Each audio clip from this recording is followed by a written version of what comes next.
यहाँ तो अनेकों सुरंग हैं, तो हमें अब एक दूसरे से पृथक होकर उस सुरंग को ढूंढना चाहिए जो हमें लोभासुर तक पहुँचा देगी। जो आज्ञा प्रभु।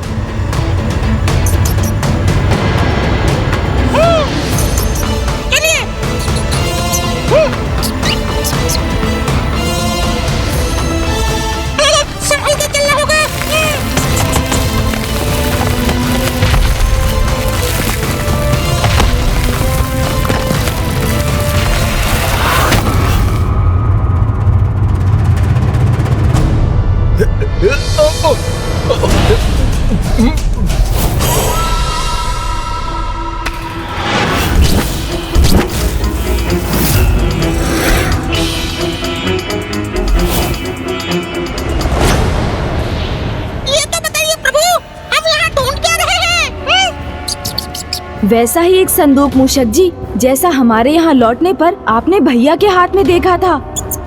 अच्छा, समझ गया प्रभु। हाँ, अरे यहाँ तो अब अन्य सुरंगों का आरंभ हो रहा है, तो यहाँ से किस सुरंग में प्रवेश करें हम? मूषक जी, यहाँ से बाएं मुड़िए। हाँ प्रभु।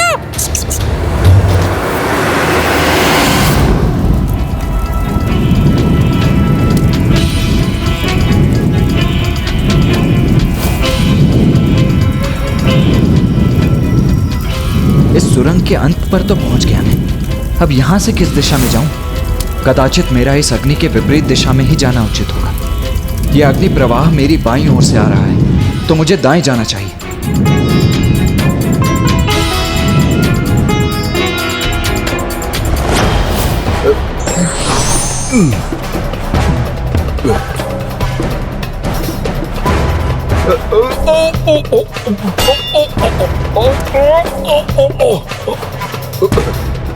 यहाँ तो बहुत फिसलन है, मुझे बहुत संभल कर चलना होगा।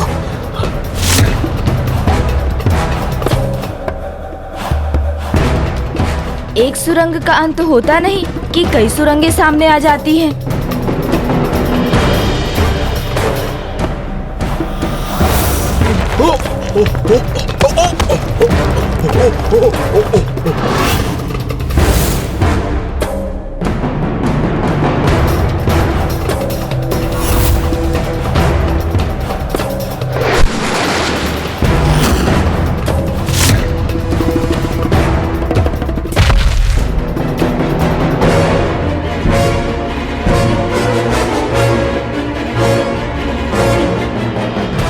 यहाँ तो और भी सुरंगें। अब किस दिशा में जाऊं मैं? बाएं जाता हूं।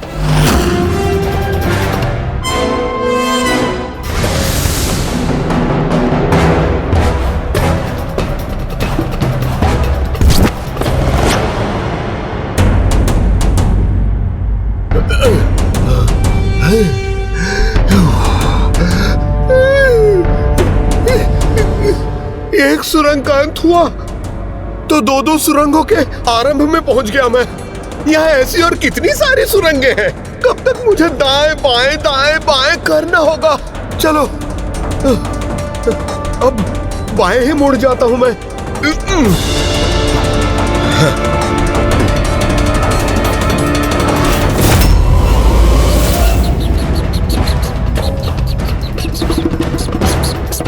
इस बार इस बाएं अथवा दाएं के क्रम को भंग करना ही होगा मुझे।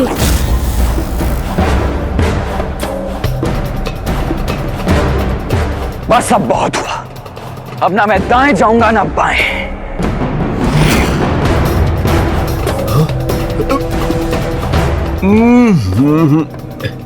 इस बार मैं सीधे ही चला जाऊंगा।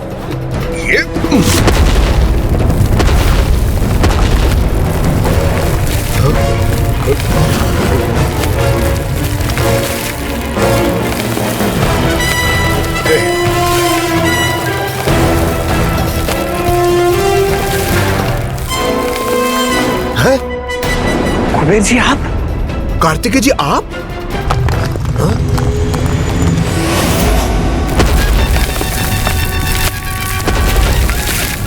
गणेश भैया। प्रभु आप? कुबेर जी।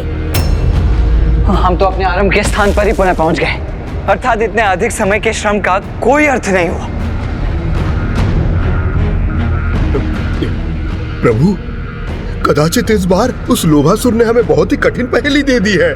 ऐसे स्थान पर छिपाया है जहां ना हम पहुंच सकते हैं ना हमारी दृष्टि। कदापि सरल नहीं होगी मेरी दूसरी पहेली। वो अंधेरा छोड़ जहां मैं अपनी तीसरी पहेली छुपा रहा हूं। कुबेर जी ने सर्वथा उचित कहा, जहाँ ना हम पहुँच सकते हैं ना हमारी दृष्टि। हो ना हो इस बार उस तीसरी पहेली वाला संदूक लोभासुर ने ऐसे अंधेरे छोर में ही स्थित किया है। अर्थात हम इस पहेली का हल कभी नहीं ढूंढ पाएंगे। नहीं कुबेर जी, ऐसा तो कोई स्थान नहीं जहाँ मूषक जी नहीं पहुँच सकते। तब तो मुझे आदेश दीजिए प्रभु, मैं अभी जाकर समुद्र पाताल की सभी अंधेरी सुरंगों को छान लेता हूँ। नहीं नहीं मूषक जी, धीरज रखिए।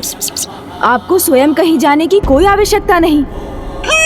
समस्त संसार के सभी मूषक आपके आदेश का पालन करते हैं, तो फिर आपके तो एकमात्र संकेत पर ही ये कार्य स्वतः संपन्न हो जाएगा। वो तो है, मैं आपका संकेत समझ गया प्रभु।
अनुज गणेश, माता लक्ष्मी की चेतावनी स्मरण है ना तुम्हें? अधिक समय शेष नहीं है हमारे पास, हमें शीघ्र ही कुछ करना होगा। जगतवासियों के धनकोष का धन भी लुप्त होगा और समस्त जगत में दरिद्रता का विस्तार होगा।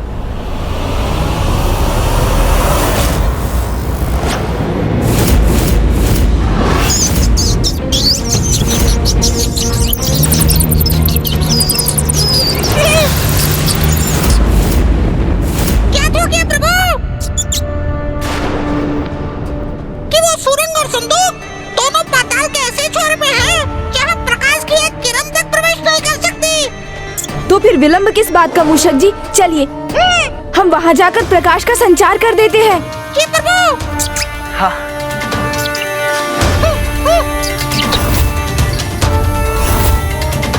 प्रभु इस ओर।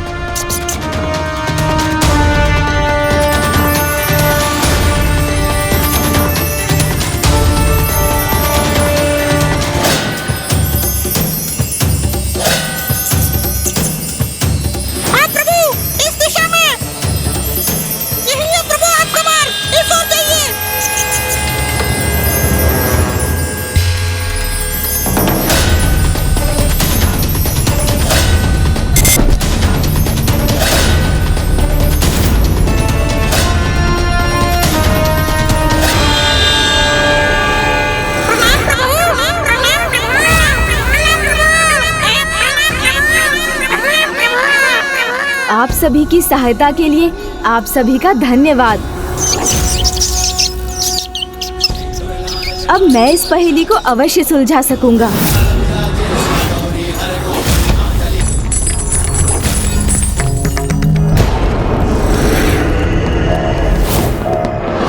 किंतु ये हुआ कैसे? ये हुआ कैसे? असंभव को संभव कैसे कर दिया गणेश जी ने?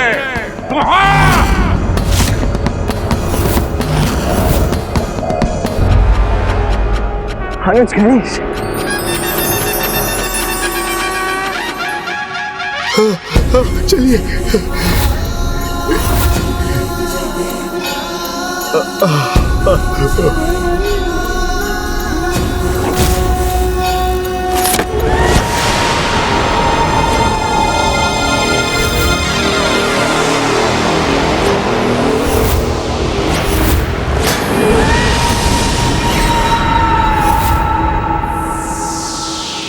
गणेश जी, आप यहां तक कैसे पहुंच गए?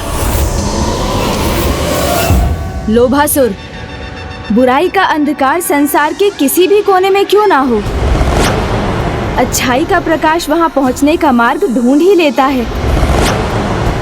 और एक बार जब ये प्रकाश वहां पहुंच जाए तो फिर वो अंधकार सदा के लिए नष्ट हो जाता है। आप यहां तक तो पहुंच गए गणेश जी, पर अभी भी मुझसे बहुत दूर हैं। कितना भी प्रयास कर लें, किंतु मेरा लोक, मेरे भवन तक कदापि कदापि नहीं पहुंचेंगे आप। और उस धन कोष की एक मुद्रा भी प्राप्त नहीं कर सकेंगे आप।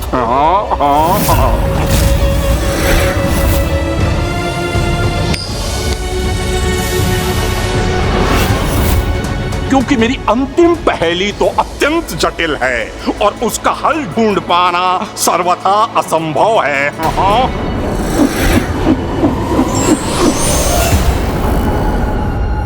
एक सिक्के के दो पहलू है जहां जिनका आधार ढूंढ सको तो ढूंढ लो मुझको, वहीं मिलूंगा साकार।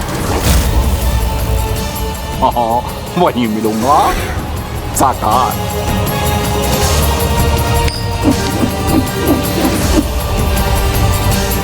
मुझे पूर्ण विश्वास है कि आप तीनों मिलकर भी मेरी इस जटिल पहेली का हल ढूंढ नहीं सकेंगे।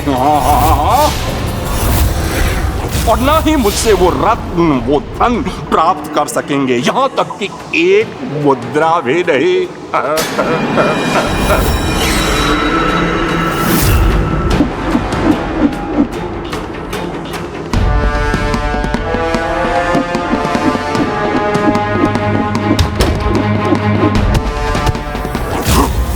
मेरी मुद्रा, मेरी मुद्रा, मेरी मुद्रा, मेरी मुद्रा छीन ली गणेश जी ने। यह उचित नहीं किया उन्होंने।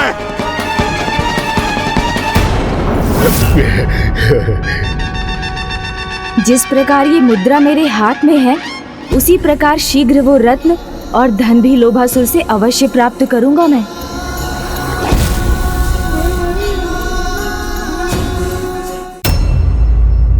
एक सिक्के के दो पहलू है जहां जिनका आधार ढूंढ सको तो ढूंढ लो मुझको, वहीं मिलूंगा साकार। गणेश जी, अब इस पहेली को कैसे सुलझाएंगे हम? ये तो अत्यंत जटिल है। हम तीनों मिलकर भी इसका हल नहीं ढूंढ पाएंगे। यही कहा ना उस दुष्ट ने। हाँ अनुज गणेश, इस बार की पहेली तो पिछली बार की पहेली से भी अत्यंत कठिन है। भैया कुबेर जी, चुनौती देने वाला जब अनेकों बार ये कहने पर विवश हो जाए कि उसकी चुनौती अत्यंत कठिन और जटिल है, तो हमें समझ लेना चाहिए कि वो हमारे मन में शंका उत्पन्न कर, हमें भटका कर, हमारे भीतर ये संदेह उत्पन्न कर रहा है कि हम अपने प्रयासों में सफल नहीं होंगे। इसलिए हमें भी उसकी कठिनाई पर नहीं, अपितु पहेली पर ही अपना ध्यान केंद्रित करना चाहिए।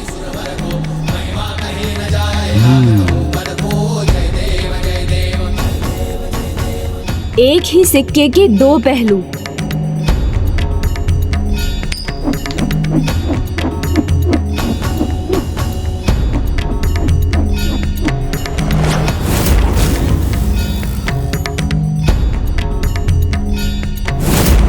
प्रभु सुनट नर्तक, अर्थात एक ही सिक्के के दो पहलू।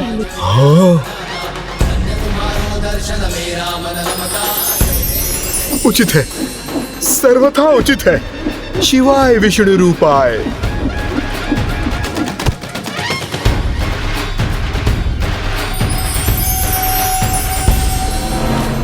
इस पहेली को सुलझाने का अर्ध संकेत तो हमें प्राप्त हो गया है अनुज। इसीलिए अब हमें इसके दूसरे भाग पर ध्यान देना चाहिए। है उनका जहां आधार, वहीं मिलूंगा मैं तुम्हें, ढूंढ लो मुझे साकार। प्रभु नारायण और महादेव दोनों के आधार में क्या समानता है?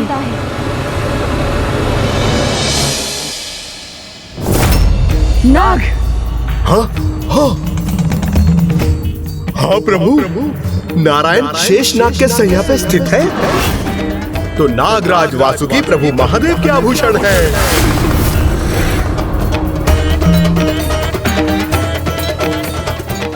प्रभु प्राप्त हो गया, हमें समाधान प्राप्त हो गया। तो वो समाधान हमें भी बताने की कृपा कीजिए मूषक जी।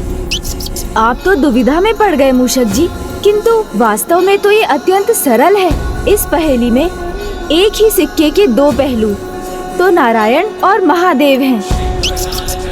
फिर है पहेली का दूसरा भाग, है जहाँ उनका आधार, वही मिलूंगा तुम्हें, ढूंढ लो मुझे साकार। अर्थात तो महादेव और नारायण दोनों के आधार नाग ही हैं। लोभासुर वहीं कहीं मिलेगा जहाँ नागों का आधार है, और नागलोक के निकट ही कहीं उसका स्थान है।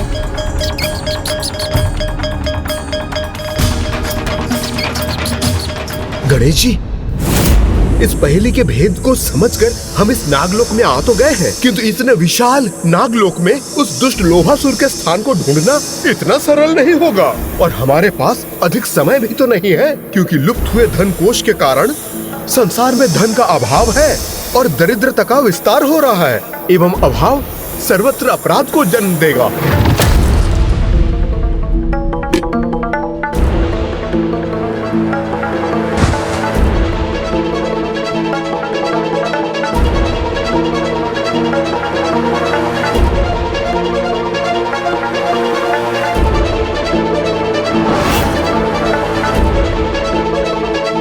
अपना भोजन मुझे दे दो, अन्यथा इस धन कोष की आवश्यकता आपसे अधिक हमें है, इसीलिए हम इसे अपने साथ लेके जा रहे हैं। चलो। और यदि यही स्थिति रही तो धन से रिक्त धरा पर अव्यवस्था, अराजकता और अपराध का साम्राज्य स्थापित हो जाएगा। चिंता मत कीजिए कुबेर जी, जब हम यहाँ तक पहुँच गए हैं तो शीघ्र लोभासुर के गुप्त स्थान को भी ढूंढ लेंगे।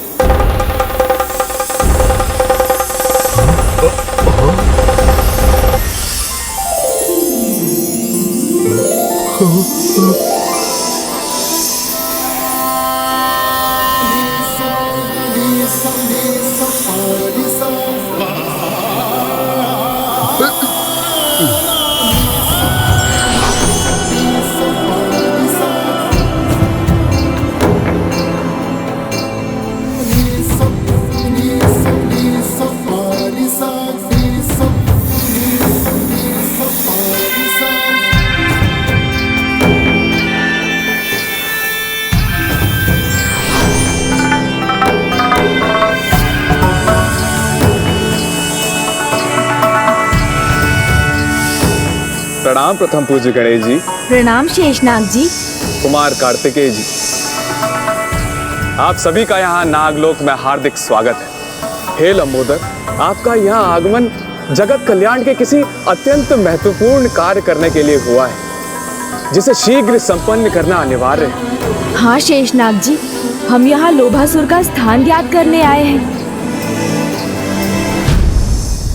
जहाँ वो दुष्ट असुर स्वर्ग के रत्नों और कुबेर जी के धन के साथ स्थित है, और उसका वो स्थान नागलोक के निकट ही कहीं है। क्या आप उसे ढूंढने में हमारी सहायता कर सकते हैं? आपके प्रत्येक अनुरोध को आदेश मानना तो हमारा परम कर्तव्य है प्रभु। हमने लोभासुर अथवा उसके लोक को तो नहीं देखा, किंतु कल रात्रि से हमारे नागों को नागलोक के तल से एक अत्यंत तीव्र प्रकाश दिखाई दे रहा है। ये प्रकाश अवश्य उस धन का ही है जो उसने कुबेर जी के धन कोष से उठाया है। शेषनाग जी, क्या आप हमें उस प्रकाश तक ले जाने की कृपा करेंगे?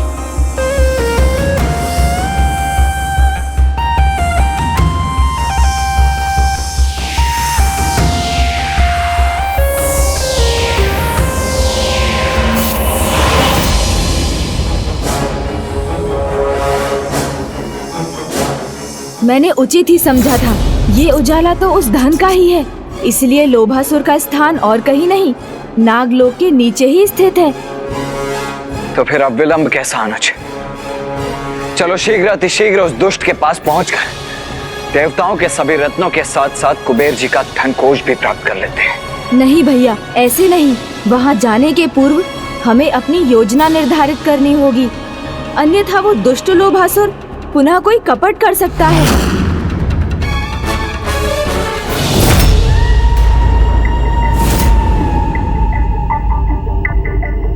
नहीं, लोभासुर तो एक मुद्रा का अंश भी नहीं खो सकता। पूर्ण मुद्रा खोना सहनीय है मेरे लिए। इसलिए कुछ भी करूंगा, किंतु अपने उस मुद्रा को प्राप्त करके रहूंगा मैं, प्राप्त करके रहूंगा मैं।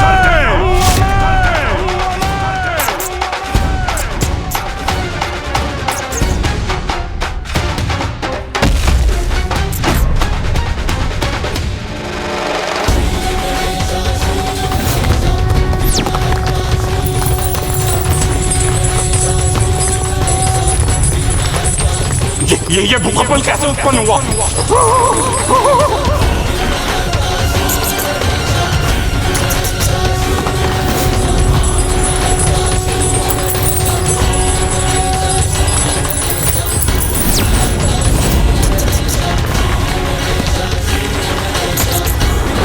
गणेश जी!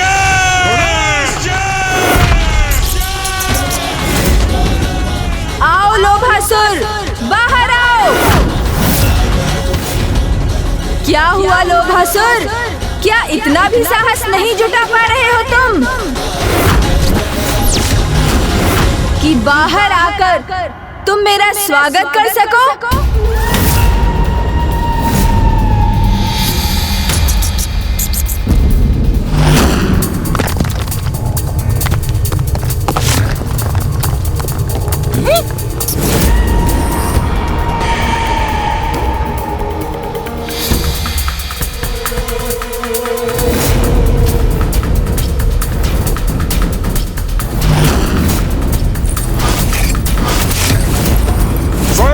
जगमगाहट से भरे मेरे इस लोहितपुर में मैं आपका स्वागत करता हूँ, सराहना भी करता हूँ आपकी कि 3 अबूझ पहेलियां आपने सुलझा ली।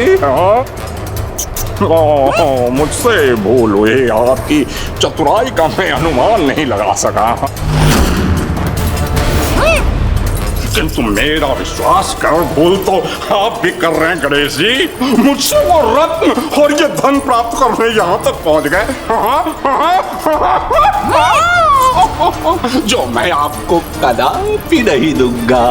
मत भूलो लोभासुर, वचन दिया था तुमने।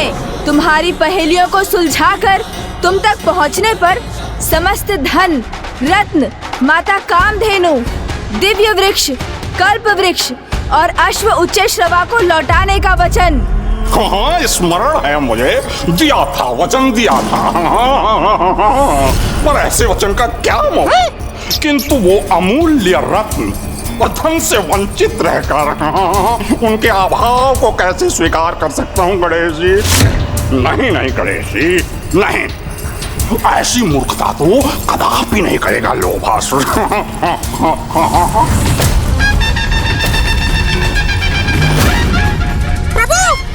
जो अपने द्वारा दिए गए वचनों का मूल्य ही ना समझे, ऐसा दुष्ट संवाद के नहीं दंड के योग होता है। लोभासुर, स्वर्ण और धन नहीं, मनुष्य के वचन ही सर्वाधिक मूल्यवान होते हैं, क्योंकि जो अपने वचन का दृढ़ता से पालन करता है वही सभी के विश्वास और सम्मान का पात्र बनता है, और जो वचनों की मर्यादा को भंग करता है उसके चरित्र का यह भाव व्यर्थ कर देता है उसके जीवन को। मेरे इन शब्दों को अंतिम चेतावनी समझो और लौटा दो वो धन, वो रत्न जिन पर तुम्हारा कोई अधिकार नहीं, अन्यथा अपना सर्वस्व गवा बैठोगे, न सर्वस्व गवा बैठोगे, न सर्वस्व गवा बैठोगे। गणेश जी, जिस धन को मैंने प्राप्त किया है वो यहीं सुरक्षित रहेगा, मेरे लोभितपुर में। उसे मुझसे कोई नहीं छीन सकता, आप भी नहीं।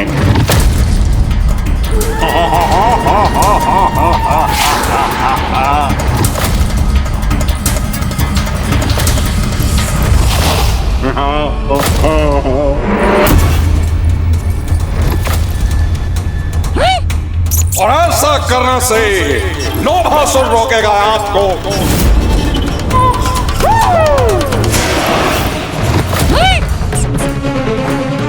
लोभासुर तो अब अत्यंत उत्तेजित हो गया है। यदि यही तुम्हारा निर्णय है तो उचित है लोभासुर, मैं भी तुम्हारा सामना करने के लिए प्रस्तुत हूँ।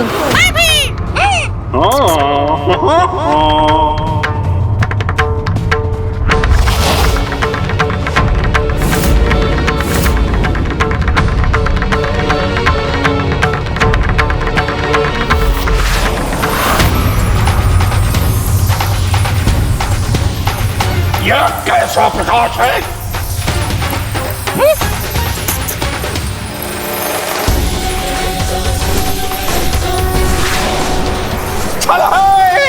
यह मायावी प्रकाश करके कुछ नहीं प्राप्त होगा गणेश जी, कुछ नहीं।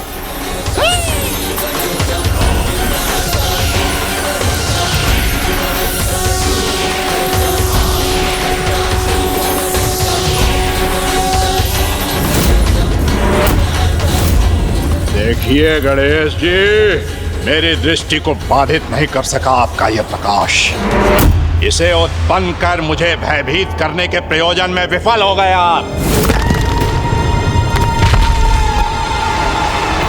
मेरा प्रयोजन तो तुम्हारी समझ के बाहर है लोभासुर।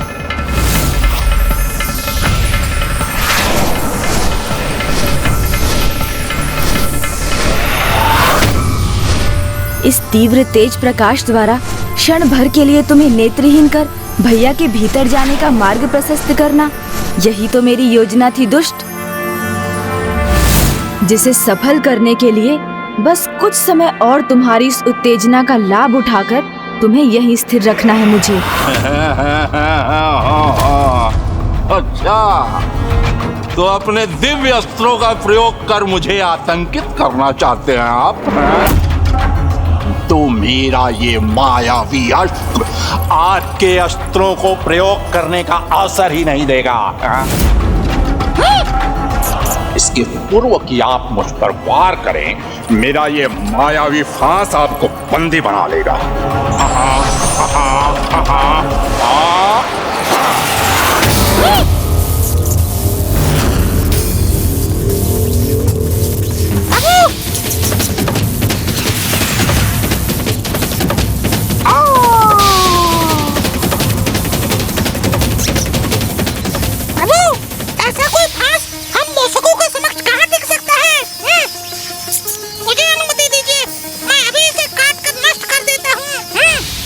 आपका साहस और आत्मविश्वास दोनों अत्यंत सराहनीय है मूषक जी, किंतु आप भूल रहे हैं, हमें इस फांस को नष्ट कर इससे मुक्त नहीं होना है, अपितु इसमें उलझकर लोभासुर को यहीं उलझा कर रखना है। इस दुष्ट लोभासुर को यही समझाना है कि वही इस युद्ध में विजयी हो रहा है, तभी तो हमारी अपनी योजना सफल होगी। प्रभु तो उचित कह रहे हैं, अभी मुझे स्मरण हुआ है। हम उसकी पहेलियां सुलझा भी दें तो भी वो दुष्ट लोभासुर अपने वचन पर कदापि स्थिर नहीं रहेगा। स्वेच्छा से तो वो कुछ भी नहीं लौटाएगा, और महादेव से अजय होने का वरदान प्राप्त होने के कारण उसे युद्ध में पराजित करना भी असंभव है। जिस लोभी के जीवन का आधार उसके लोभ का चरम हो, तो फिर क्या उपाय है प्रभु? वो तो अपनी पराजय तभी स्वीकार करेगा जब वो अपने लोभ से प्राप्त धन और रत्न खोने पर विवश हो जाए, और ऐसा करने हेतु मैं और मूषक जी लोभासुर को उलझा कर रखेंगे। और भैया, आप इस अंतराल में अवसर प्राप्त होते ही गुफा के भीतर प्रवेश कीजिएगा, और जो भी उसने चुराया है उसे लोभासुर के मायावी कपाल में भरकर लौट आइएगा, और उसी मायावी कपाल के द्वारा आप समस्त धन पुनः प्राप्त कर लीजिएगा, जिसका प्रयोग उसने धन चुराने के लिए किया था। और कुबेर जी, आप अपने धन कोष के द्वार खोल कर रखिएगा, क्योंकि वहाँ का समस्त धन अब शीघ्र ही वहाँ लौटने जा रहा है।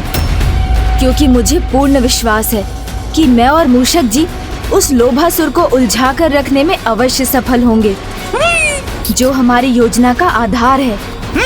मुझे प्रभु की योजना के अनुसार ही कार्य करना होगा। लोभासुर को विश्वास दिलाना होगा कि स्थिति उसके नियंत्रण में है, तभी तो वो असावधान होगा।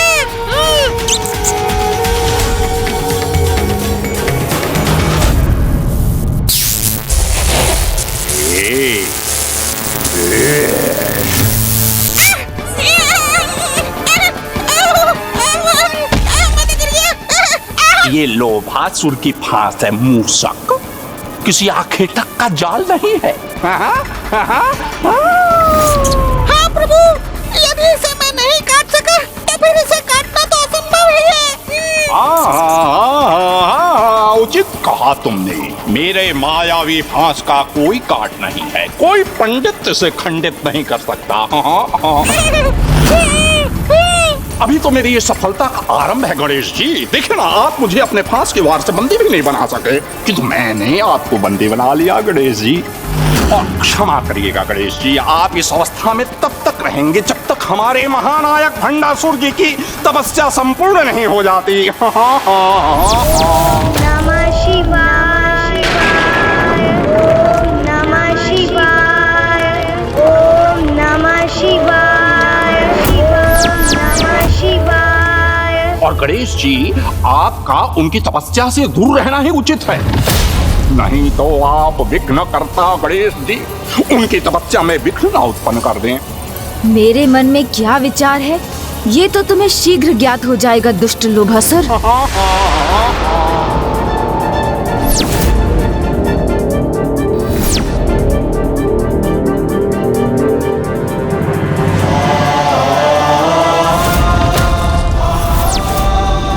समस्त धन तो यही है,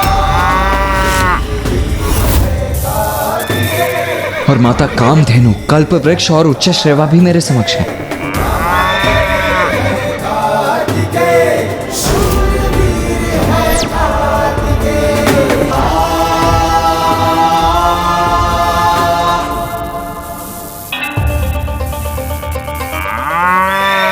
तो अब बस इन सभी को यहां से ले जाने हेतु उस मायावी कपाल को ढूंढना होगा मुझे, किंतु ये है कहां?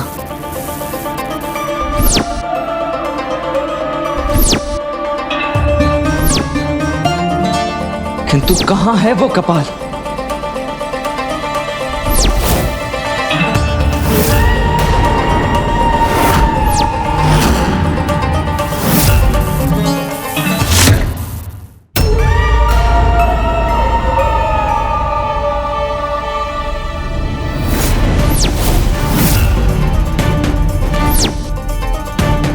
यहां सिंहासन के निकट तो नहीं है।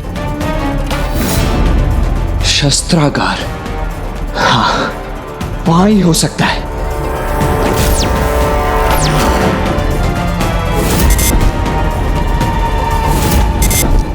यहां भी नहीं है। फिर कहां है वो कपाल? मुझे तो उसे ढूंढने में ही इतना अधिक समय लग रहा है। तो फिर अनुज गणेश को कुछ और समय उस दुष्ट को उलझा कर रखना होगा।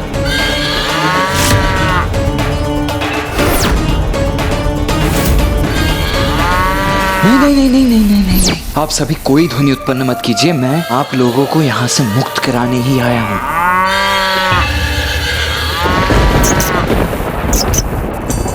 हाँ, अचानक क्या हुआ है इन दोनों को? इतना तीव्र स्वर क्यों उत्पन्न कर रहे हैं ये? कोई अन्य भी तो नहीं है यहाँ, किंतु कोई भीतर कैसे जा सकता है? कहीं गणेश जी ने कोई छल तो नहीं किया मेरे साथ? आओ, मैं विनम्रता पूर्वक आपसे यह प्रश्न करना चाहता हूं कि छल से आप अपने साथ यहाँ किसे लेकर आए हैं? आए कौन गया है भीतर?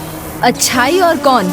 यहाँ अच्छाई के आगमन का आभास कदाचित दिव्य गौ माता कामधेनु और दिव्य अश्व उच्च श्रवा को भी हो गया है। मुझे भ्रमित करने का प्रयास कर रहे हैं गणेश जी, किंतु लोभासुर को छलना इतना सरल नहीं है। आप यहीं बंदी बने रहिए, मैं स्वयं जाकर देख लेता हूँ। ये तो भीतर क्या है प्रभु? और प्रभु कार्तिकेय अभी तक वहाँ से बाहर ही नहीं लौटे हैं।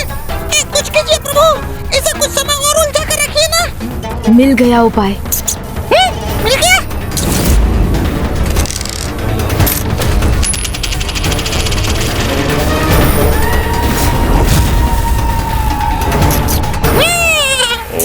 ओहो, कितनी मधुर ध्वनि है ये, जैसे एक मुद्रा धरती से टकराई हो।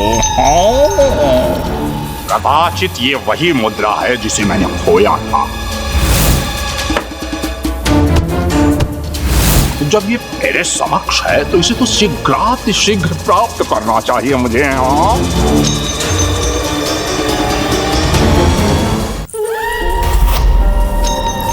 लोभासुर अपने लोभ के वश में आकर पुनः उलझ गया।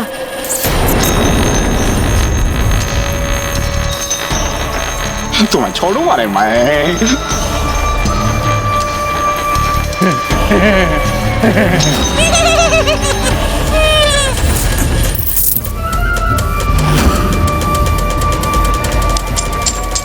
तुम्हारे कारण मेरे सारे आभूषण गिर गए। गिरने दो इन्हें, ये तो यहीं रहेंगे। कभी भी प्राप्त कर सकता हूं इन्हें। किंतु मैं तुम्हें प्राप्त करके रहूंगा।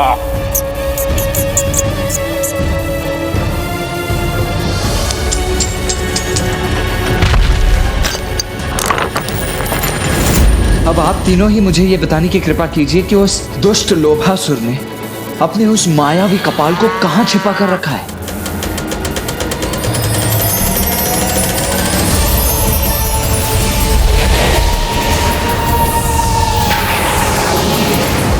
ओह, तो ये कारण था कि इतना ढूंढने के पश्चात भी मैं उस मायावी कपाल को अब तक नहीं प्राप्त कर सका।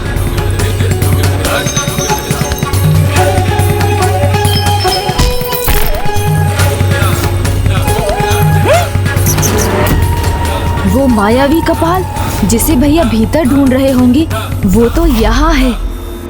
किंतु उस मायावी कपाल को तो उस दुष्ट ने अपने तन से ही बांध कर रखा है, तो अब उसे कैसे प्राप्त करूंगा मैं?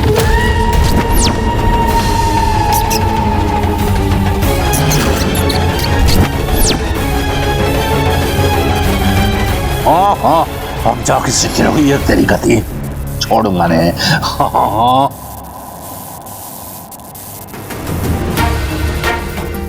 जब तक ये मायावी कपाल यहाँ लोभासुर के पास है, तब तक हमारा कार्य पूर्ण नहीं हो सकता।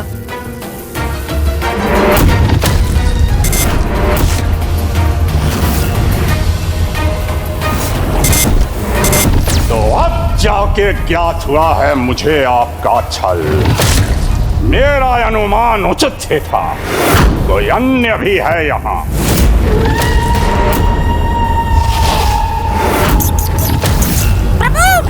किंतु वो जो भी है यहाँ से सुरक्षित नहीं जाएगा।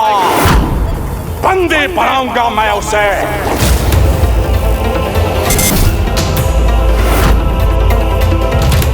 मूषक जी, जब कोई योजना विफलता की ओर बढ़ने लगे तो हमें शीघ्र उसके विकल्प का प्रयोग करना चाहिए। हाँ प्रभु। रुको लोभासुर, रुको लोभासुर, रुको लोभासुर।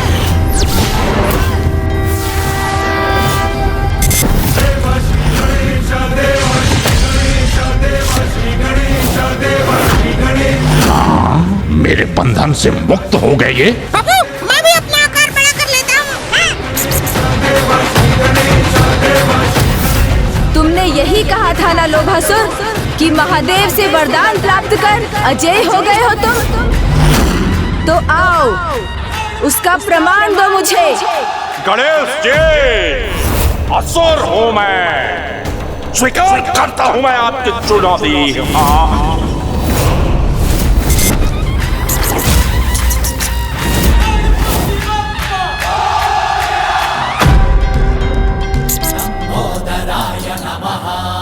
गजानन, अभी भी समय है, त्याग दो अपना लोभ। जो अन्य किसी की संपत्ति है उसे लौटा दो। अन्यथा जो तुम्हारा है उसे भी खो बैठोगे तुम।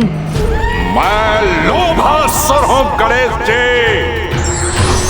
आपके इस विकराल रूप से भयभीत होकर कदापि नहीं रुकूंगा, नहीं रुकूंगा।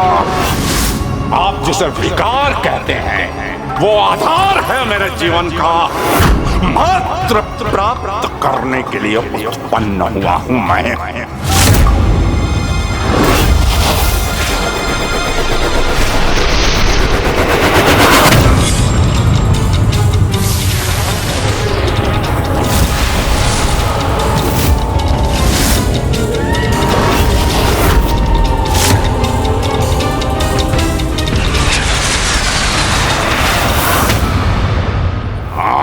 ये क्या?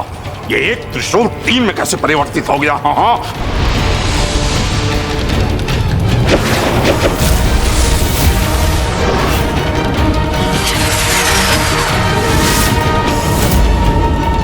गजानन, आपकी युक्ति समझ गया मैं।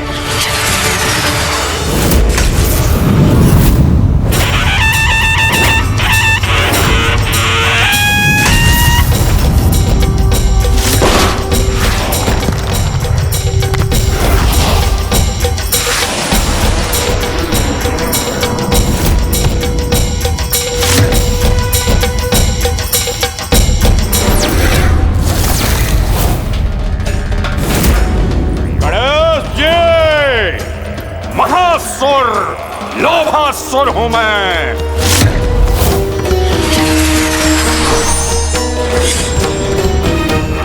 इन्हें कम आंककर बहुत बड़ी भूल की मैंने।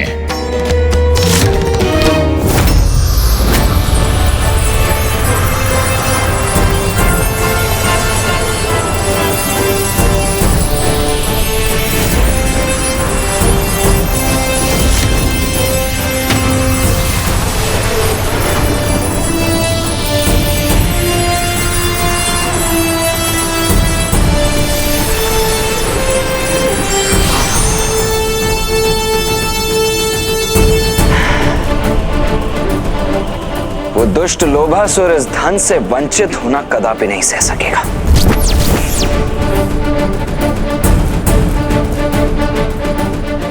मैं आपको क्षति अवश्य पहुंचाऊंगा लोभासुर, क्योंकि मेरे अत्यंत मायावी अस्त्र नष्ट नहीं होते, नष्ट करते हैं।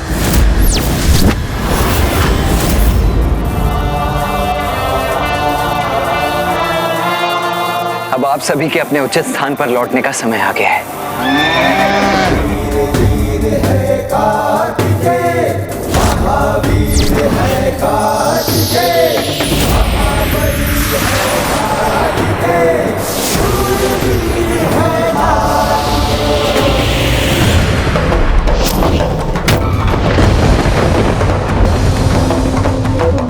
लोभासुर का लोभितपुर धन के प्रकाश से रिक्त हो रहा है, अर्थात हमारी योजना सफल हो रही है।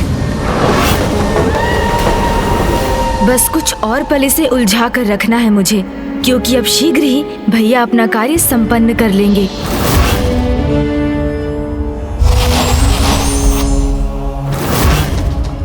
हाँ, इन्होंने तो पुनः अपना गजानन रूप धारण कर लिया। अब मैं इनके किस शीश पर अपना लक्ष्य साधूं? क्या हुआ लोभासुर? अपने अस्त्र के वार को रोक क्यों लिया तुमने? क्या अपना लक्ष्य साधने में अक्षम हो गए हो?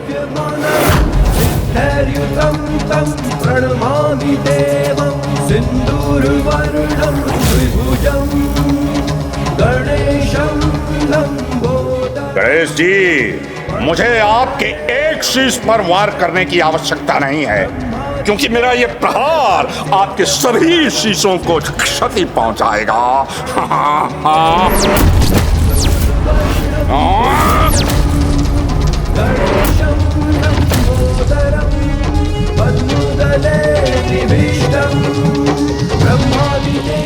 मेरे आभूषण, इनका आकार कम क्यों हो रहा है और ये कहाँ उड़े जा रहे हैं?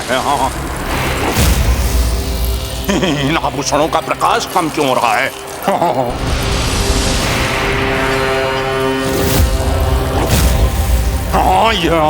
ये क्या किया गणेश जी आपने? ये कैसा छल किया मेरे साथ?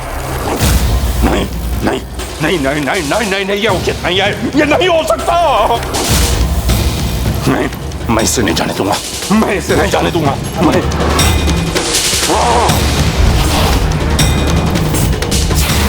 अपने आभूषण, अपने धन से वंचित नहीं होगा, मैं नहीं होऊंगा, मैं।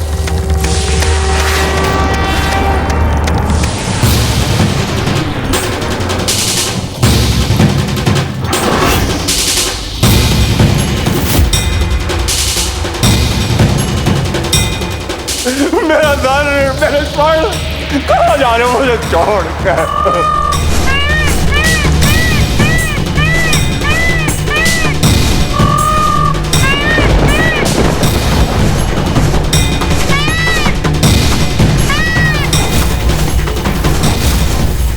कुमार कार्तिक है, उनके हाथ में मेरा भाई कपाल,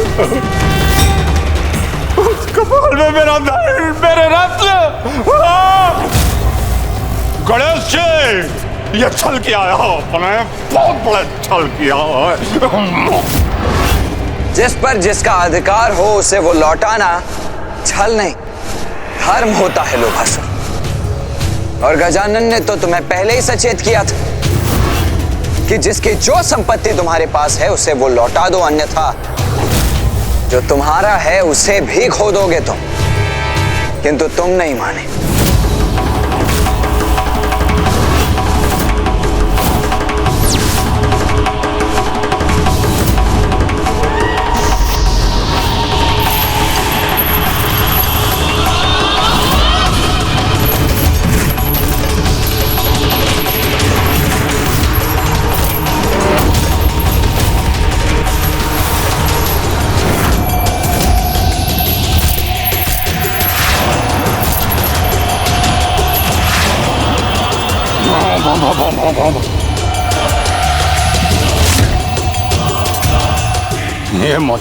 ये मुद्रा अंतिम शेष है। अब इसे मैं प्राप्त करके रहूंगा। हाँ हाँ,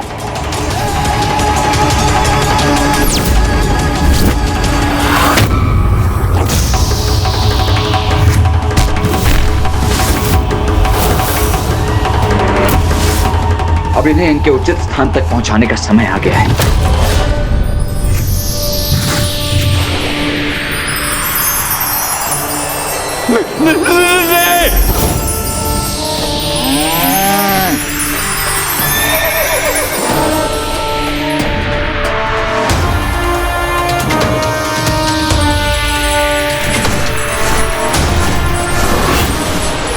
मेरा स्वर्ण मुझसे मत छीनिए।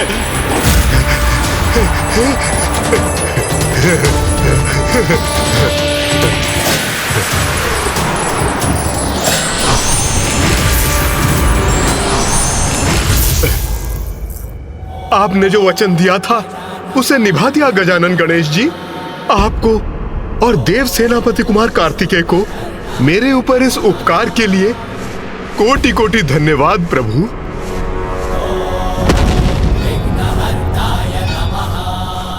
मेरा सर्वस्व छीन कर इस अजय लोभासुर को पराजित कर दिया गणेश जी आपने। अब दाना और स्वर्ण से वंचित होकर कैसे जीवित रहूंगा मैं? युद्ध किए बिना ही मुझे अजय लोभासुर को पराजित कर दिया आपने, पराजित कर दिया आपने। लोभासुर, तुम्हारी इस दुर्दशा का कारण मैं अथवा कोई अन्य नहीं, तुम्हारा लोभ है। अब भी समय है, त्याग दो अपने इस लोभ को, अन्यथा तुम्हारा अस्तित्व ही शेष नहीं रहेगा। मैं तुम्हारा शत्रु नहीं लोभासुर, ये विकार तुम्हारा शत्रु है जो अभी भी तुम्हें अपने प्रभाव से मुक्त नहीं कर रहा है। त्याग दो अपने भीतर के इस विकार को, तभी अपने मन को शांत कर शांति से जीवन जी सकोगे तुम। जब अपना समस्त धन गवा चुका हूँ मैं, तो इन प्राणों का भी मोल नहीं है। वो प्राण भी नहीं चाहिए मुझे। इन प्राणों से मुझे मुक्ति दीजिए प्रभु, क्योंकि धन रहित व्यर्थ है मेरा जीवन, व्यर्थ है मेरा जीवन, व्यर्थ है।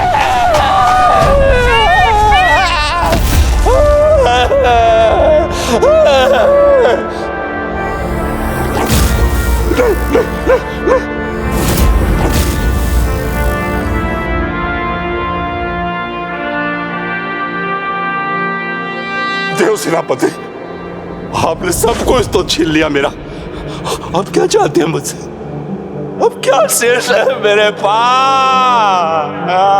क्या लेने आए हैं आप? मैं यहाँ तुमसे कुछ लेने नहीं, अभी तो तुम्हें कुछ देने आया हूँ लोभासुर। मैं तुम्हें देने आया हूँ वास्तविक धन। धन? धन? वास्तविक धन? तो प्रतीक्षा क्यों कर रहे हैं प्रभु? दीजिए ना, दीजिए ना प्रभु, धन प्रभु, दीजिए धन प्रभु, प्रभु दीजिए ना। वो वास्तविक धन है ओम गंग गजाननाय नमः। ओम नमस्ते गणपते त्वमेव प्रत्यक्षम्। इस मंत्र का जाप करो लोभासुर। इस मंत्र के जाप के प्रताप से आज तुमने जो अपना सब कुछ खोया है उससे भी कहीं अधिक, कहीं बहुमूल्य प्राप्त कर लोगे तुम।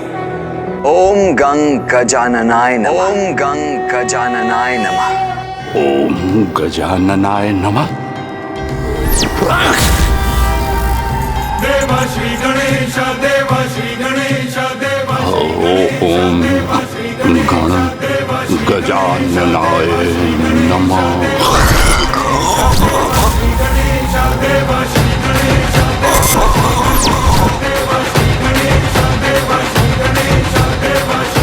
ओम गण गजाननाय नमः।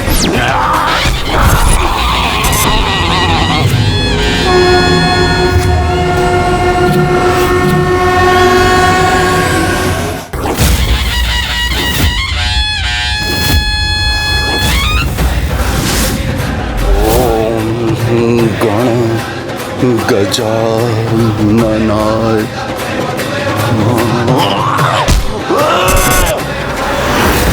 ओम गंग गजाननाय नमः। ओम गंग गजाननाय नमः।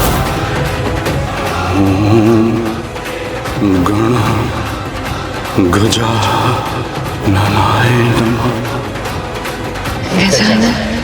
ओम गण गजाननाय नमः।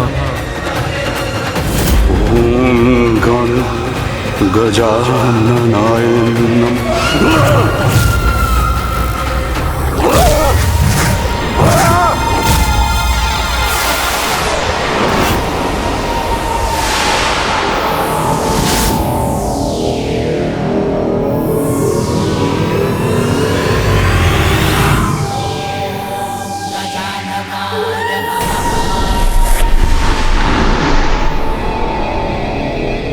लोभासुर के लोभ को तो आपने उससे विलक कर दिया गजानन गणेश जी, किंतु आप मुझे उनमें समाहित होकर उन्हें और अधिक क्रियाशील और शक्ति संपन्न करने से नहीं रोक पाएंगे। लाभ नहीं।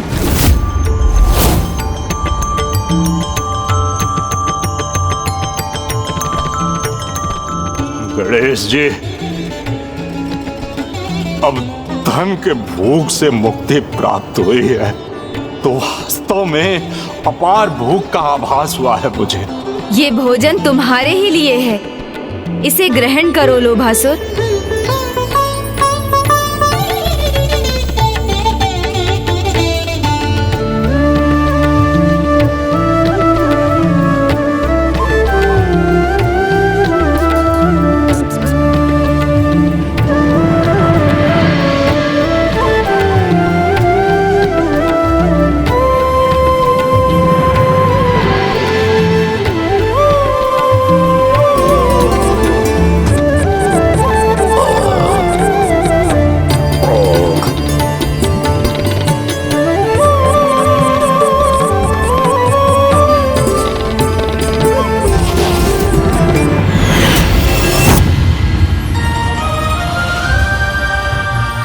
वास्तविक संतुष्टि क्या होती है, आज ये प्रथम बार अनुभव हुआ है मुझे प्रभु।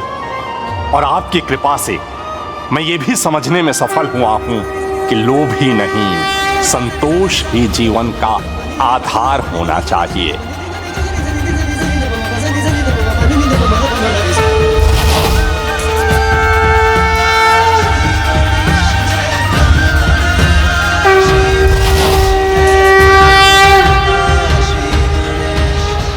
हे गजानन, देवताओं को उनके रत्न लौटाने वाले, लोक को बंदी बनाकर सृष्टि से दूर भेजने वाले, आपके इन अद्भुत गजानन अवतार की पूर्ण श्रद्धा और भक्ति से पूजा करने वाला भक्त अपने समस्त विकारों को मिटाने में सफल हो सकेगा।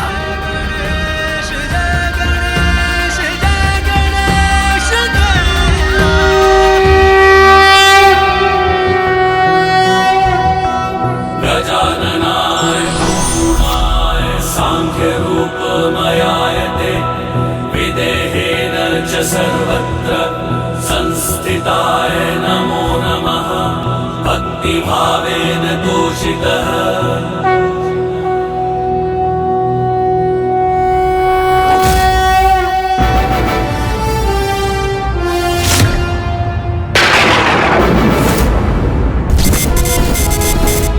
मेरे ध्यान में ये कैसा व्यवधान उत्पन्न हो रहा है, ये कैसे अशुभ दृश्य उत्पन्न हो रहे हैं मेरे समक्ष। इंद्रदेव इतने कुटिल भाव के साथ गौतम ऋषि का रूप धारण कर उनकी कुटिया में प्रवेश कर रहे हैं।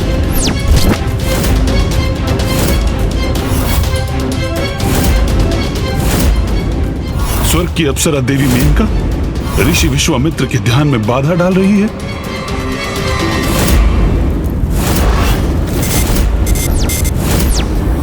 रावण एक अनुचित आशय से देवी वेदवती के निकट जा रहा है, क्या कारण है इसका?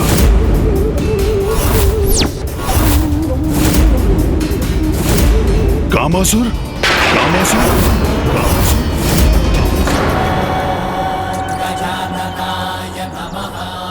मुझे भी आज्ञा दीजिए प्रभु। भावी जीवन में मेरा उद्देश्य क्या होगा, मुझे उचित दिशा दिखाने की कृपा करें प्रभु। लोभासुर, तुम लोभ के विकार से प्रभावित होकर जो अधर्म युक्त आचरण करते थे, अब उसका त्याग कर अपने शेष जीवन को सदाचार और सत्कर्मों में लीन कर व्यतीत करो और लोभ के स्थान पर संपूर्ण संसार में संतुष्टि के भाव का विस्तार करो। जो आज्ञा प्रभु। अनुज गणेश, लोभासुर तो प्रभावीन हो गया, किंतु ममतासुर और कामासुर वो तो अभी शेष है, और उनसे उत्पन्न होने वाला भावी संकट भी। हाँ भैया, उन दोनों के भंडासुर में समाहित होकर उस महासुर की शक्ति में अपार वृद्धि करने के पूर्व हमारा उन दोनों को रोकना भी अनिवार्य है, और ये कार्य हमें शीघ्र करना होगा भैया। कामासुर, ज्ञानानंदमयं देवं निर्मल प्रणाम प्रभु। प्रणाम प्रभु है ग्रीव। सर्वविद्यानां हयग्रीवं उपास्महे। कल्याण। गणेश जी, कामासुर सृष्टि से धर्म और सदाचार मिटाने पर आतुर है। जिस समय आप लोभासुर को विकार से मुक्त करने में व्यस्त थे, उसी अंतराल में अवसर का लाभ उठाकर कामासुर ने काम भावना के विकार का विस्तार आरंभ कर दिया था, और अब उसने समस्त जगत को उस विकार से ग्रस्त कर दिया है। सर्वत्र अपना प्रभाव स्थापित कर रहा है वो।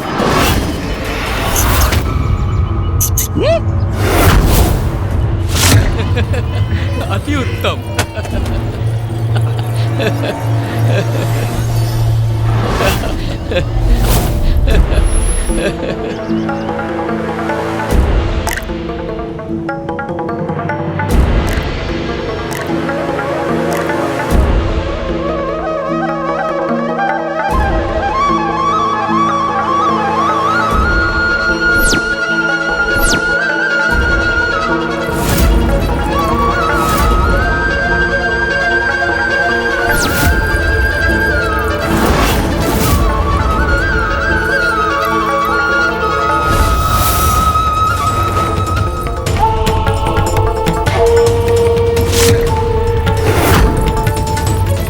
साधारण मनुष्य ही नहीं, वो तो देवताओं को भी अपने विकार के वश में कर रहा है और उसके प्रभाव में आकर स्वयं देवराज इंद्र भी मर्यादा को भंग कर एक घोर अधर्म कर बैठे हैं। प्रभु ऐसा क्या धर्म हो गया देवराज इंद्र से? पूर्व काल में देवराज इंद्र प्रभु ब्रह्मदेव की मानस पुत्री देवी अहिल्या के सौंदर्य से आकर्षित होकर उनसे विवाह करने के इच्छुक थे, किंतु ब्रह्मदेव ने अपनी पुत्री के वर के रूप में उनका नहीं अपितु तपस्वी गौतम ऋषि का चुनाव किया।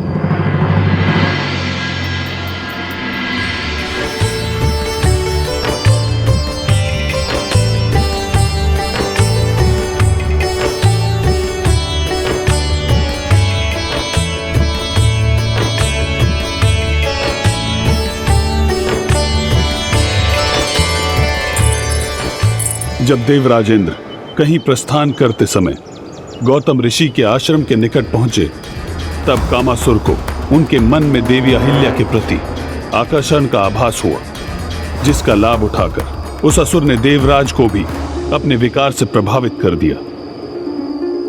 देवी अहिल्या?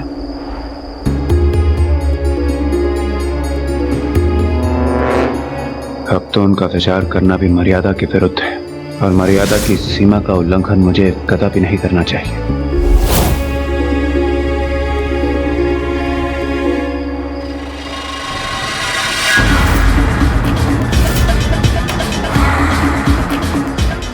देवराज इंद्र, मेरे विकार की अपार शक्ति विवेक का नाश कर मर्यादाओं को भंग करवाती है। और अब ठीक वैसा आपके साथ होने जा रहा है देवराज। पूर्व के आकर्षण की मात्र एक स्मृति ही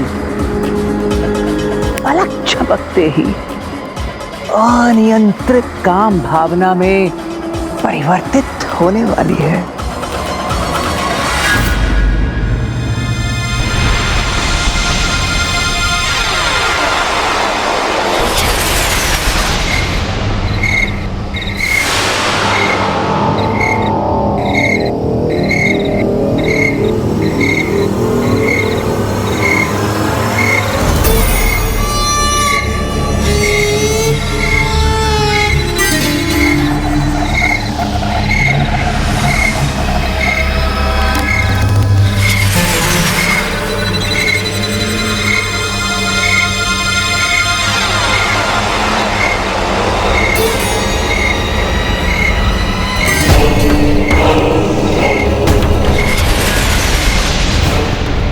कामासुर ने तो अपना काम कर दिया, अब जो शेष है वो इनके कर्म करेंगे।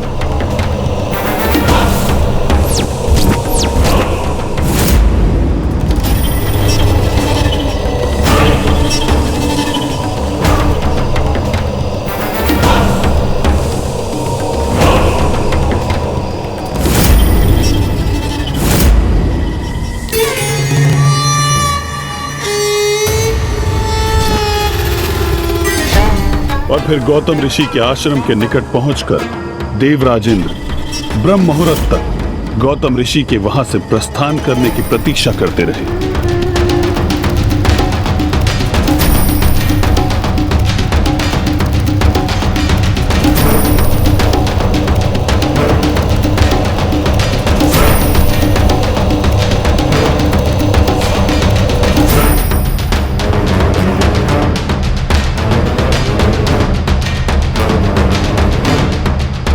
और जब सूर्य उदय के पूर्व गौतम ऋषि अपने नित्य संस्कारों के लिए आश्रम से बाहर गए, तो समस्त मर्यादाओं को भूलकर देवराज इंद्र स्वयं को महापाप करने से नहीं रोक सके।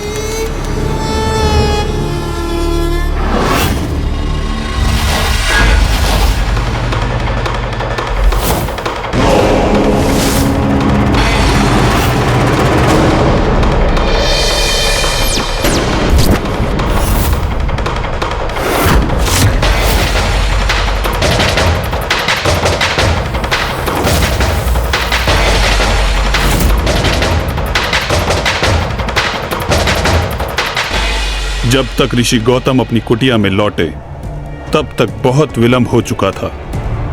देवराज इंद्र के इस छल के कारण देवी अहिल्या का पतिव्रत धर्म भंग हो चुका था।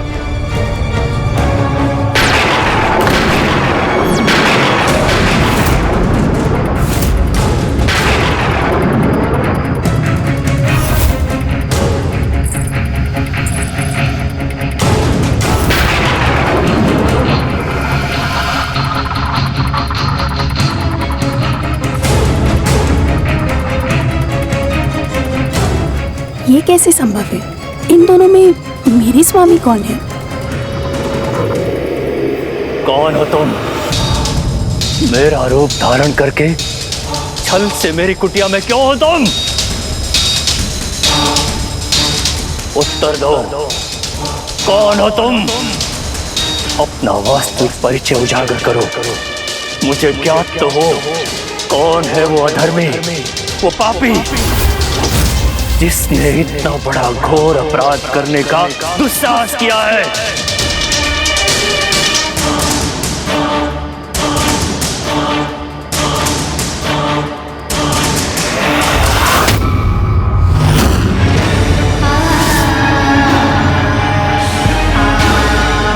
देवराज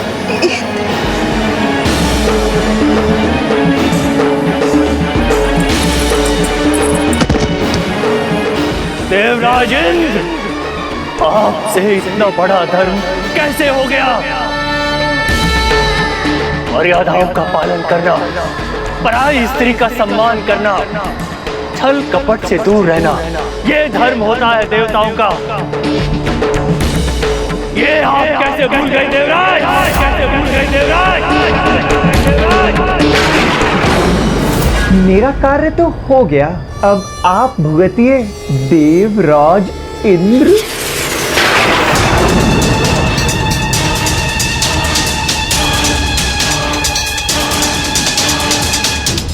ये उचित नहीं हुआ, कदापि उचित नहीं हुआ।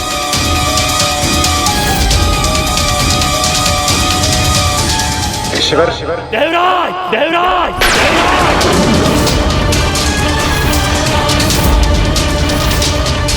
आप जिस अनुचित काम भावना के कारण स्वयं को वश में करने में असमर्थ हुए हैं, देवतुल्य आचरण से भटक गए हैं, मैं आपको उससे ही वंचित कर दूंगा। मैं आपको शाप देता हूँ कि आपकी काम इंद्रियां नष्ट हो जाए और आपके शरीर में सहस्त्रों छिद्र उत्पन्न हो जाए देवराज।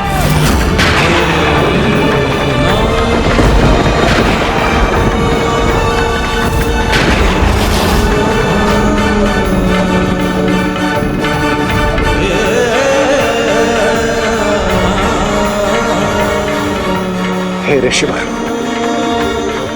मुझसे ये जघन्य अपराध हो गया जिसके लिए मैं लज्जित हूं। मुझे ज्ञात नहीं मैं पथभ्रष्ट होकर स्वयं पर से अपना नियंत्रण कैसे खो बैठा। मुझ पर दया कीजिए ऋषि, मुझे क्षमा कर दीजिए, क्षमा कर दीजिए मुझे। बड़े से बड़ा अपराधी भी यदि सत्य निष्ठा से क्षमा याचना करे तो उसे क्षमा करना धर्म होता है। परंतु देवराज, आप आवेश में आकर अपना धर्म भूल गए, किंतु मैं अपना धर्म कदापि नहीं भूल सकता, कदापि नहीं। मैं आपको अपने शाप से मुक्त तो नहीं कर सकता, परंतु आपकी क्षमा याचना के कारण अपने शाप का प्रभाव कम अवश्य कर सकता हूं। देवराज, आपके शरीर में उत्पन्न छिद्र नेत्रों में परिवर्तित हो जाएंगे,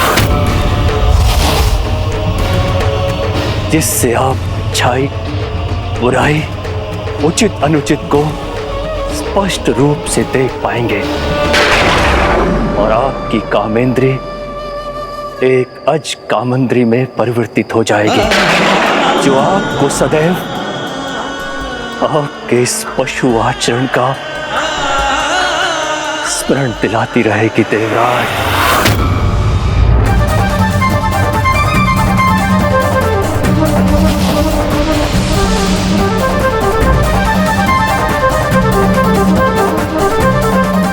आपका कोटि कोटि धन्यवाद ऋषि, आपका कोटि कोटि धन्यवाद।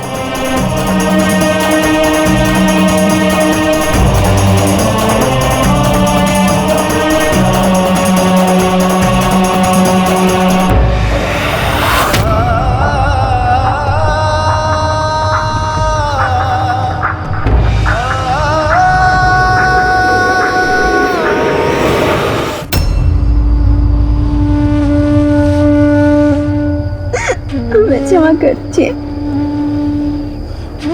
स्वामी, हमें क्षमा कर दीजिए।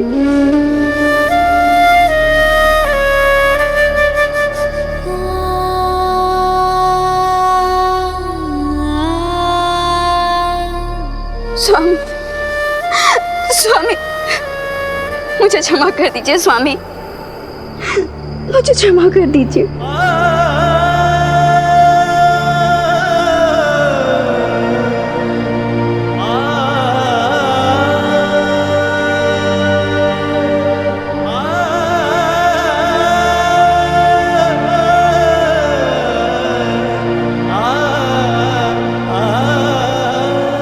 स्वामी, स्वामी,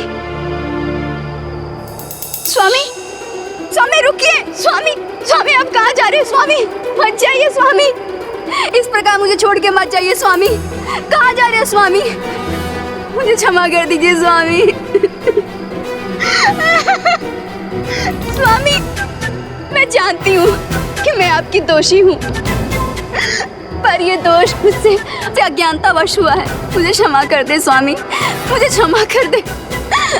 देवराज इंद्र के छल ने जिस पाप में मुझे भागीदार होने को विवश किया, इसका इतना बड़ा दंड मत दीजिए स्वामी, मत दीजिए। मेरा परित्याग मत कीजिए स्वामी, मत कीजिए। मुझे क्षमा कर दीजिए स्वामी, मुझे क्षमा कर दीजिए स्वामी।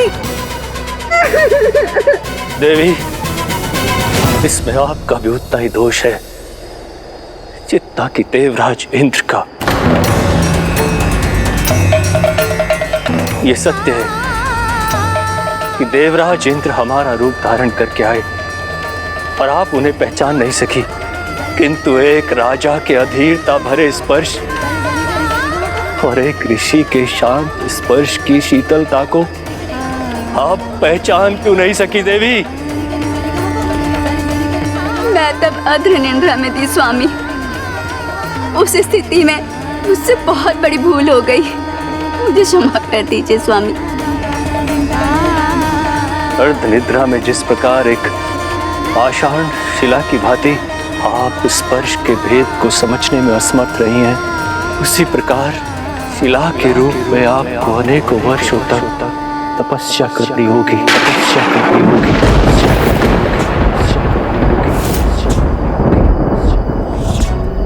जब तक आप प्रभु नारायण के अवतार श्री राम के स्पर्श से पुनः पावन नहीं हो जाती।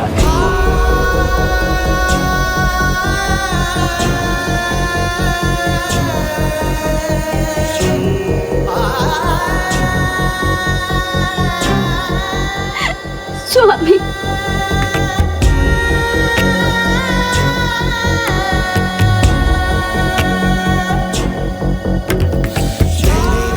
स्वामी, नहीं स्वामी।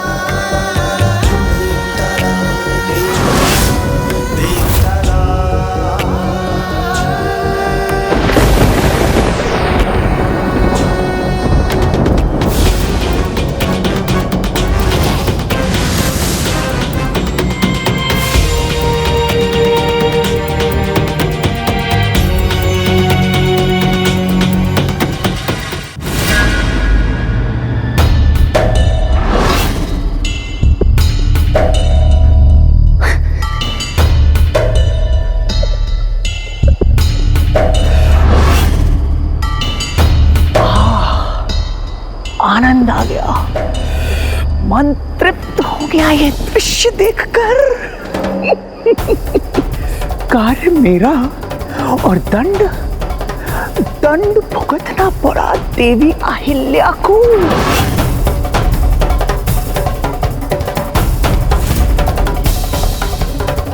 किंतु ये तो अभी आरंभ मात्र है, अभी तो बहुत कुछ शेष है। इस समस्त जगत में मेरे काम विकार का विस्तार इस जगत के सभी जीवों से ठीक ऐसा ही अनुचित आचरण करवाएगा, और तब हमारे महानायक भंडासुर अपनी तपस्या पूर्ण कर जागृत होंगे, और वे मेरी क्षमता के प्रमाण से इतने प्रभावित होंगे कि वे मुझे ही अपना सेनापति नियुक्त कर लेंगे।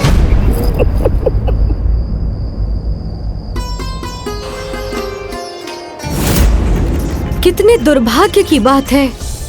कामासुर के दुष्प्रभाव का दंड ऋषि माता देवी अहिल्या को भी भोगना होगा। अपने स्वामी ऋषि गौतम और उनका भेष धर कर आए देवराज इंद्र के स्पर्श में भेद न कर पाने के कारण उन्हें भी शिला बनकर अनेक वर्षों तक मामा श्री प्रभु श्री नारायण के श्री राम अवतार की प्रतीक्षा करनी होगी। किंतु मात्र देवराज इंद्र को ही नहीं, उस दुष्ट कामासुर ने राक्षस राज रावण को भी अपने वश में कर लिया। एक और वहां देवराज इंद्र के कारण देवी अहिल्या का पतिव्रत धर्म भंग हुआ, तो दूसरी ओर वहां राक्षस राज रावण के कारण देवी वेदवती का तप।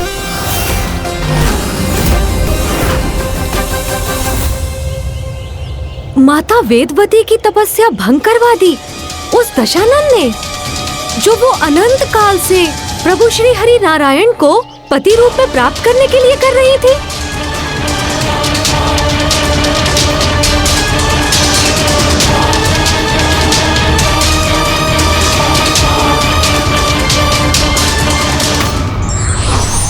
चरित्र और बल में अधिक महत्वता चरित्र की है, क्योंकि एक बलहीन व्यक्ति में यदि चरित्र ही हो तो भी उसके पास जन समुदाय का बल होता है।